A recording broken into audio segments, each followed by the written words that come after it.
This is Kreskin, and you're here to find out what's on my mind. But I also want to mention to you that tomorrow, Friday, is National Wildlife Day.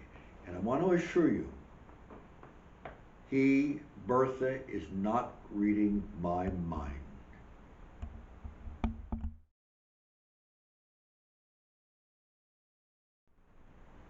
I have to tell you, Bertha is a creature, beautiful elephant, that all of us in show business that worked the nightclub revered.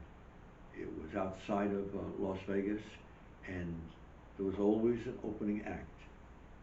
The opening act was this beautiful elephant who lived there, and all the entertainers, all of them, looked forward to the opportunity of being lifted up by Bertha into the air right on stage. So it has special memories to me and the beauty of these animals. Thank God I grew up when circuses could have animals. Roy Rogers could come with Trigger and what have you, because it was a lesson that's not that easily realized today except by screens and shadows and television. Now I have to tell you something that really would be impossible for me to avoid as more and more people alerted me to this. It's very inspiring and almost hard to believe, but Elon Musk, who you may have heard of, who's a multi-billionaire, has been the past 4 or 5 years doing research. And in an announcement at a conference he made recently, he pointed out that the use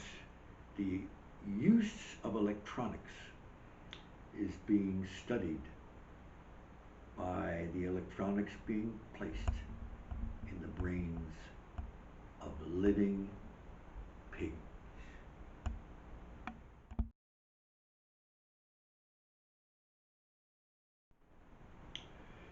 You know what's uncanny about the research of Mr. Musk?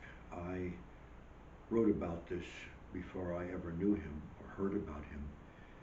A few chapters back, not in my new book, which is my 22nd writing, but 2 or 3 books in the past, how artificial intelligence can erupt at a larger scale and become very powerful in our culture.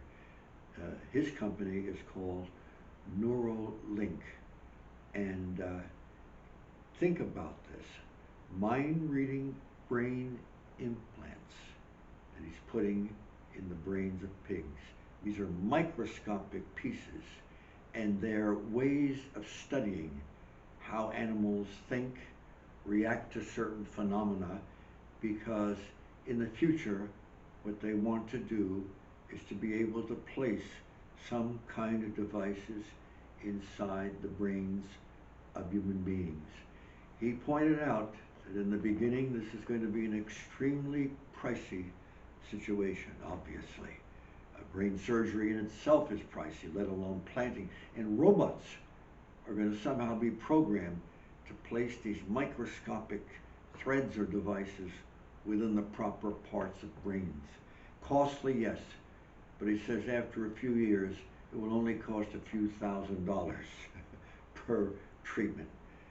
He has now approximately 100 people working for him in the laboratories on the research, but he estimates in the not too distant future the amount of people working on the project will be over 10,000 human beings.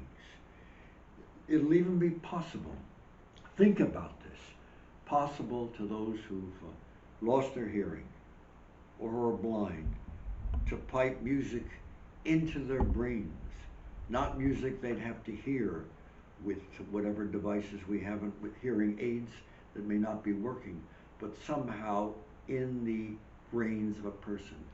Also, and this is almost impossible to believe, how to retain memories in the brains of individuals who've had problems with their thinking, their adjustment and so forth. And also to enable those who are blind to see, somehow with internal vision. They feel it's going to be possible. And this sounds like science fiction. When I wrote about it, it sounded even more so. And certainly 100 years ago, when you read the great science fiction books, this seemed out of left field. But no, there's no doubt that sooner or later it's going to be possible. And he points out with people who cannot speak, who have other crippling diseases or problems, it'll be possible for them to think a word or an idea and have it heard electronically. And if not heard electronically, appear on a screen, artificially, a computer-type screen. Now there's a side to this which nobody is talking about. All the stories that have appeared about the mind-reading pigs. And I predict this, and it's not a negative thing, but it can't be avoided. First of all, the question has come up, has he invested in negotiating with other countries to work on this project, such as, and the concern is China or Russia? My main concern, and I mean this seriously, which made me almost stutter at that moment, my main concern is China. I find it hard to believe that if we've studied anything about history in recent years, in the past decades, in the past half centuries, what have you, that any person, any human being would legitimately have any kind of agreement with a communist nation. Because communism doesn't change. And I'd like to be quoted off and on, again and again, that I consider one of the most evil forces in our society today is communism. But he assures us that he has made no agreement with Russia and no agreement with China. However, can the abuse of artificial intelligence be completely controlled? No, it can't. Because even Germany was preparing for major weapons, bombs that only later on became a reality, because Hitler had some of the biggest scientists working on such.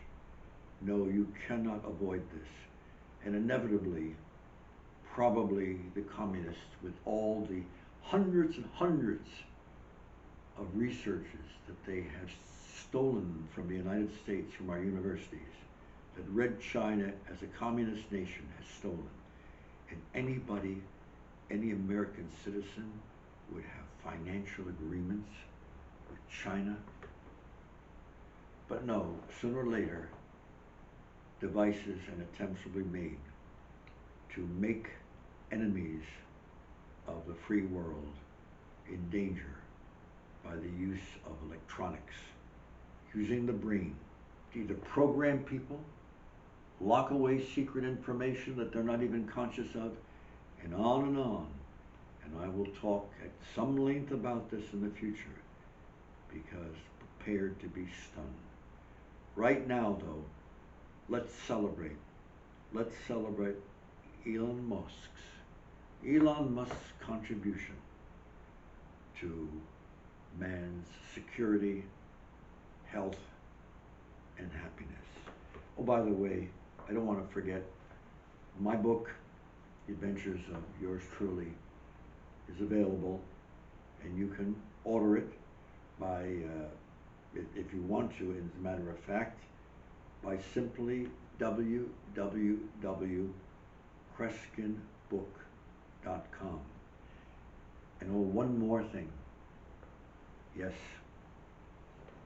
the next Thursday, next week, of What's on My Mind, I will announce the day in the future, the hour of that day, and the minutes that you can, wherever you are in the United States, become part of, I think, a fascinating experiment in mass mental communications. To be continued, folks. See you next Thursday. Be the good Lord willing.